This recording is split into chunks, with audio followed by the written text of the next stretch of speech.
दुनिया में अनेक ताक़तवर जीत ॼणा मौजूद आहिनि। उन्हनि मां कुझु अहिड़ियुनि ताक़तनि जा मालिक आहिनि जेकॾहिं इहे ताक़तूं इंसान में अची वञनि त असां उनखे म्यूटेंट चवंदासीं, जीअं तव्हां एक्स-मैन मूवीज़ में ॾिठो हूंदो। जेतिरी ताक़त इन नंढड़नि जानवरनि में आहे एतिरी इंसान में कॾहिं सोचे बि नथी सघिजे। दोस्तो, अॼु मां तव्हांखे ज़मीन जे कुझु पुरअसरार ताक़तुनि वारे जानवरनि जे बारे में ॿुधाइण वारो आहियां, जंहिंजे बारे में तव्हां ॿुधी ॾकी वेंदव। Mantis shrimp. जेकॾहिं दुनिया में सभ खां वधीक ताक़तवर पंच जे बारे में ॻाल्हायो वञे त सभ खां पहिरियों नालो मोहम्मद अली जो ईंदो आहे, जेको हिकिड़े ई पंच सां पंहिंजे मुक़ाबिले खे नॉकआउट करे विझंदो हुयो। ईअं ई मेंटिस श्रिम्प झींगे जो पंच सॼनि जानदारनि में ताक़तवर आहे। हे पंहिंजे हिक ई वार सां दुश्मन खे हराम करे विझंदो आहे। हे झींगो पंहिंजा अॻियां पेर एतिरी तेज़ीअ सां हलाईंदो आहे जो शिकार खे संभलण जो मौक़ो ई नाहे मिली सघंदो। हिन जी मुक में अहिड़ी बेइंतहा ताक़त हूंदी आहे जो मुक लॻण सां ई हिकिड़ी चिणग उथंदी आहे। उन जॻह जे पाणीअ में बाफ़ ठही वेंदी आहे। अहिड़े धक खे अॻिलो जानवर बर्दाश्त नाहे करे सघंदो ऐं उते ई फतकी पवंदो आहे। साइंसदान मूजिबि हिन जे हमले जी रफ़्तार अखि छिंभण खां 50 दफ़ा वधीक तेज़ हूंदी आहे ऐं हमले जी ताक़त 0.22 कैलिबर जी गोली जेतिरी हूंदी आहे। हिन जानदार जी अखियुनि में बि केतिरियूं खूबियूं थींदियूं आहिनि। हिन जूं ॿई अखियूं कंहिं एंटीना वांगुरु हिन जे मथे ते उभियूं हूंदियूं आहिनि ऐं हिन जे अखियुनि जा तारा अलॻि अलॻि तरफ़नि ॾे काफ़ी पोइते ताईं ॾिसी सघनि था। यानी हिकु अखि सां हे तरफ़ वारी शयुनि ते नज़र रखी सघे थो ऐं साॻे ई वक़्तु ॿी अखि सां खॿे तरफ़ थींदड़ चुरपुर खे बि ॾिसी सघे थो। पूरी दुनिया में हिन जानदार जूं 400 खां वधीक क़िस्मूं आहिनि। हिन में सभ खां ख़ूबसूरत पीकॉक मेंटिस श्रिम्प हूंदो आहे।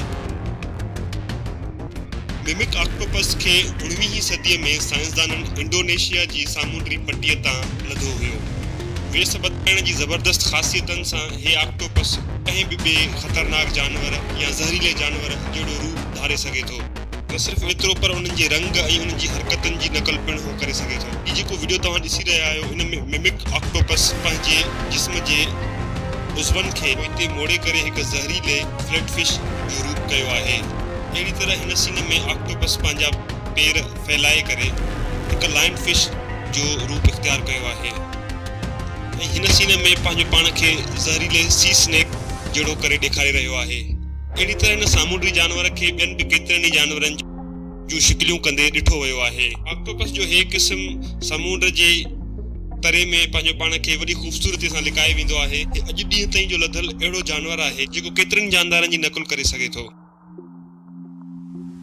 इन टैलेंट खे डायनामिक मिमिक्री बि चयो वेंदो आहे। Pistol shrimp. झींगे जे केतिरनि ई क़िस्मनि मां पिस्टल श्रिम्प में हिकु ख़ासि गुण आहे जेको दुश्मन खे मारण या पंहिंजे दिफ़ा करण लाइ पंहिंजे पंजे खे एतिरी तेज़ीअ सां बंदि कंदो आहे त उतां जे पाणी में तेज़ वहकरे सां गॾु प्रेशर क्रिएट थींदो आहे, जंहिंजो गर्मी पद 4000 सेंटीग्रेड ताईं पहुची वेंदो आहे। तंहिं करे उते एतिरी तवानाई पैदा थींदी आहे जो उते पावरफुल साउंड सां गॾु लाइट थींदी आहे, जेको हिकु पिस्टल जी गोलीअ वांगुरु कमु कंदी आहे, जंहिंसां हे पंहिंजे दुश्मन ते वार कंदो आहे। इहो झटको एतिरो मौतमार हूंदो आहे जो शिकार उते ई ढेर थी वेंदो आहे।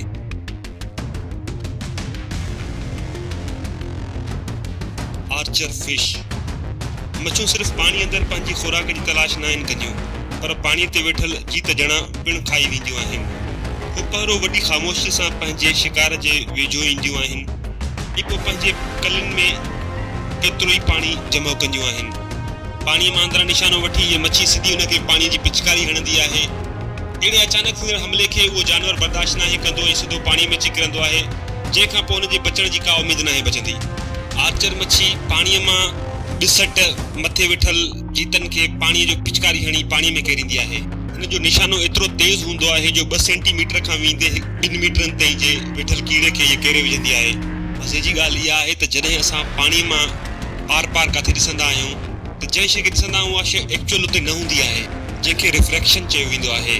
पर दोस्तो, पोइ बि हीअ मच्छी पाणी मां ॿिसट एतिरो तेज़ निशानो हणी वठंदी आहे। दोस्तो, हिन सभिनी जानदारनि मां कहिड़े जानदार जी ताक़त तव्हांखे पसंदि आई, मूंखे कमेंट में ज़रूरु ॿुधाइजो।